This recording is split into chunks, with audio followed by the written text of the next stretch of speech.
Suspend ಮಾಡಿದ್ದಕ್ಕೆ ಶಾಸಕರು ಈಗ ಸ್ಪೀಕರ್ ಹಿಂದೆ ದುಂಬಾಲು ಬಿದ್ದಿದ್ದಾರೆ. ಆದರೆ ಸ್ಪೀಕರ್ ಮಾತ್ರ ಯಾವುದಕ್ಕೂ ಕೇರ್ ಮಾಡ್ತಿಲ್ಲ. ಅದರಿಂದ ಬಿಜೆಪಿ ನಾಯಕರ ಪ್ರಯತ್ನ ನೀರಿನಲ್ಲಿ ಹೋಮ ಮಾಡಿದಂತಾಗಿದೆ. ಬಿಜೆಪಿ ನಿಯೋಗ ಪರಿಪರಿಯಾಗಿ ಮನವಿ ಮಾಡಿದರೂ ಸ್ಪೀಕರ್ ಹಿಡಿದ ಪಟ್ಟು ಬಿಡುವ ಹಾಗೆ ಕಾಣ್ತಾ ಇಲ್ಲ. 18 ಶಾಸಕರ ಅಮಾನತು ಪಟ್ಟು ಬಿಡದ ಸ್ಪೀಕರ್.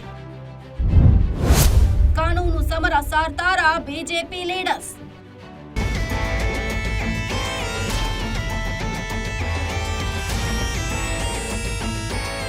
ಹನಿ ಟ್ರ್ಯಾಪ್ ವಿಚಾರದಲ್ಲಿ ಬಿಜೆಪಿ ನಾಯಕರು ಸ್ಪೀಕರ್ ಪೀಠಕ್ಕೆ ಅವಮಾನ ಮಾಡಿ ಯುಟಿ ಖಾದರ್ ಕೆಂಗಣ್ಣಿಗೆ ಗುರಿಯಾದರು. ಕಮಲ ಕಲಿಗಳ ವಿರುದ್ಧ ನಿರ್ದಾಕ್ಷಿಣ್ಯವಾಗಿ ಕ್ರಮ ತೆಗೆದುಕೊಂಡಿದ್ದ ಸಭಾಧ್ಯಕ್ಷರ ಮನವೊಲಿಸೋಕೆ ನಿನ್ನೆ ಆರ್ ಅಶೋಕ್ ನೇತೃತ್ವದಲ್ಲಿ ಸಸ್ಪೆಂಡ್ ಆದ ಅಷ್ಟೂ ಶಾಸಕರು ಭೇಟಿಯಾಗಿ ಸಸ್ಪೆಂಡ್ ಆರ್ಡರ್ ವಾಪಸಾತಿಗೆ ಮನವಿ ಮಾಡಿದ್ರು. ಆದರೆ ಆದೇಶ ಹಿಂಪಡೆಯೋದಕ್ಕೆ ಮಾತ್ರ ಸ್ಪೀಕರ್ ಹಿಂದೇಟು ಹಾಕ್ತಿದ್ದಾರೆ.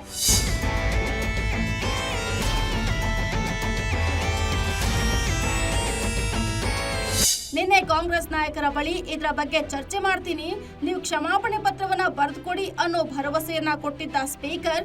ಆದ್ರೆ ಇದೀಗ ಆದೇಶ ಹಿಂಪಡೆಯುವುದಿಲ್ಲ ಅನ್ನೋ ಮಾತು ಸದ್ಯ ಗ್ಯಾರಂಟಿ ನ್ಯೂಸ್ಗೆ ಉನ್ನತ ಮೂಲಗಳಿಂದ ಮಾಹಿತಿ ಲಭ್ಯವಾಗಿದೆ. ಈಗಾಗಲೇ ನಾವೆಲ್ಲ ಪತ್ರವನ್ನು ಕೊಟ್ಟಿದ್ದೀರಿ. ನಾವೇನು ಸ್ಪೀಕರ್ಗೆ ಅಗೌರವ ಮಾಡಬೇಕು ಅಂತ ಏನಿಲ್ಲ, ಸ್ಪೀಕರ್ ಸ್ಥಾನಕ್ಕೆ ಅಗೌರವ ಮಾಡಬೇಕು ಅಂತ ಏನಿಲ್ಲ. ಆದರೆ ಒಂದು ಪಕ್ಷವಾಗಿ ನಾವು ಹೋರಾಟ CD ವಿಚಾರವಾಗಿ ಹೋರಾಟ ಮಾಡಬೇಕಾಯಿತು. ರಾಜಣ್ಣ ಅವರ CD ವಿಚಾರ, ಅದ್ರ ಬಗ್ಗೆ ನಾವು ಹೋರಾಟ ಮಾಡಿದ್ದೀರಿ ಪ್ರತಿಪಕ್ಷವಾಗಿ.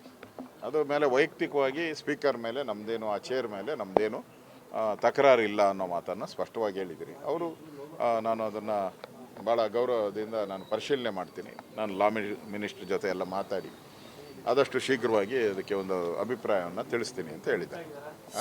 ಬಿಜೆಪಿ ನಾಯಕರ ಮೇಲೆ ಒಲವು ತೋರಿಸದ ಸಭಾಧ್ಯಕ್ಷ ಯುಟಿ ಖಾದರ್ ವಿರುದ್ಧ ಇದೀಗ ಕಮಲ ಕಲಿಗಳು ಕೋರ್ಟ್ ಮೆಟ್ಟಿಲೇರೋಕೆ ಸಾಧ್ಯತೆ ಇದೆ.